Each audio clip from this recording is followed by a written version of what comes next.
নমস্কার বন্ধুরা, আজকে আমরা ফিরে এসেছি আবার একটা নতুনত্ব ভিডিও নিয়ে।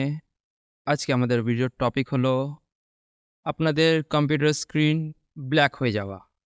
সেই ক্ষেত্রে আমরা দেখে নেব এটা কী কারণে ব্ল্যাক হয়ে যায়।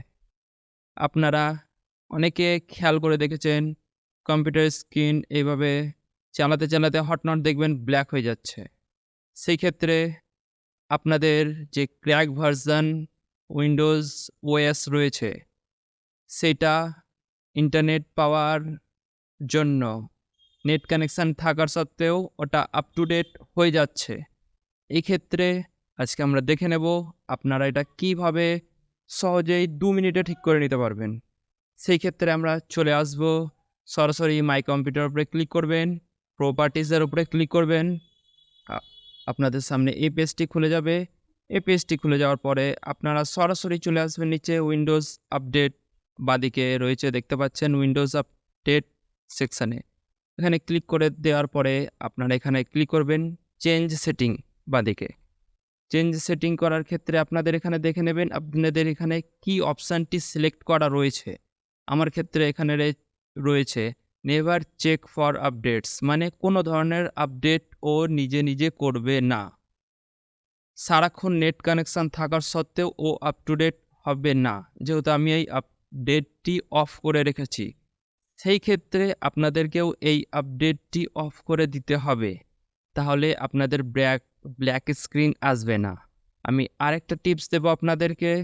সেই ক্ষেত্রে আপনার উইন্ডোজ যেটা ইনস্টল রয়েছে সেটি জেনুইন আপনি করে নিতে পারবেন, সেটা আমি দেখিয়ে দেবো। এখানে এসে আপনারা এখানে এই অপশানগুলো রয়েছে, সের মধ্যে আপনি নিচের অপশানটি সিলেক্ট করে নেবেন।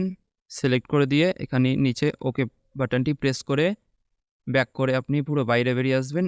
এখানে দেখতে পাচ্ছেন উইন্ডোজ ইজ অ্যাক্টিভেটেড। আপনার এখানে কি দেখাচ্ছে? আশা করছি এখানে আপনার দেখাবে উইন্ডোজ ইজ নট অ্যাক্টিভেটেড, আর জেনুইন এখানে কিছুই দেখাবে না। সেই ক্ষেত্রে আমি বলে দেবো আপনারা এইভাবে কিভাবে আপডেট করতে পারবেন। যেমন আমারটা রয়েছে জেনুইন ভার্সন, সেক্ষেত্রে আপনি চলে আসবেন সরাসরি গুগলে ক্লিক করার পরে আপনারা এখানে টাইপ করবেন উইন্ডোজ 7 অ্যাক্টিভেটার ডাউনলোড।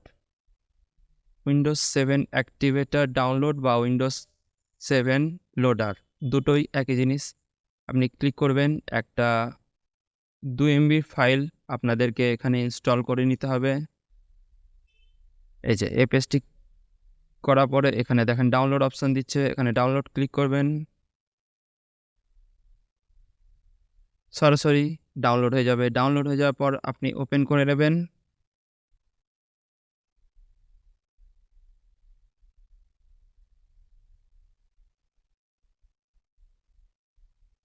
দেখেন আমার এখানে জিপ ফাইল ওপেন হয়ে গেছে। এবার আমি এটাকে ওপেন করে, যেহেতু আমার ইনস্টল অলরেডি করা আছে সেই ক্ষেত্রে আমি ইনস্টল আর করব না। আপনারা এই ফাইলটিকে অবশ্যই ইনস্টল করে নেবেন, তাহলে আপনার ব্ল্যাক স্ক্রিন প্রবলেমটা সম্পূর্ণ সলভ হয়ে যাবে। তারপরে একবার কম্পিউটারটি রিস্টার্ট করে নেবেন। তারপরে রিস্টার্ট করার পরে আপনি অন করবেন মাই কম্পিউটারে গিয়ে প্রপার্টিজে ক্লিক করবেন।